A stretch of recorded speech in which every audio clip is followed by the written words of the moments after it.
पाकिस्तानचा सर्वेसर्वा होण्याचं असीम मुनीरचं स्वप्न अधुरं राहिलंय।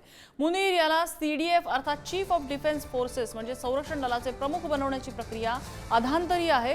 पाकिस्तानची सत्ता हाती घेण्यासाठी काही दिवसांपूर्वी मुनीर यांनी पाकिस्तानच्या संविधानात हवी तशी दुरुस्ती करून घेतली होती। संसदेत त्याबाबतचं विधेयकही संमत करून घेतलं होतं, मात्र त्या नोटिफिकेशनवर पंतप्रधान शहबाज शरीफ यांची स्वाक्षरीच झालेली नाहीये। मुनीर सीडीएफ होऊ नये यासाठी माजी पंतप्रधान नवाज शरीफ यांची खेळी असल्याची चर्चा आता रंगलेली आहे। बड्या लष्करी अधिकाऱ्यांना हाताशी धरून शरीफ यांनी हा डाव आखल्याचं बोललं जात आहे।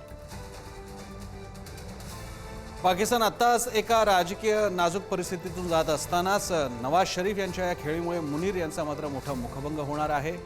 ऑपरेशन सिंदूर नंतर अमेरिकेनं त्यांना बोलावलं होतं। यानंतर मुनीर यांची पाकिस्तान अंतर्गत एकामागोमाग एक अशा प्रकारे त्यांच्या पदोन्नती होत गेली, मात्र त्यांचं लष्करशाह होण्याचं स्वप्न इतक्या लवकर पूर्ण होताना दिसत नाही।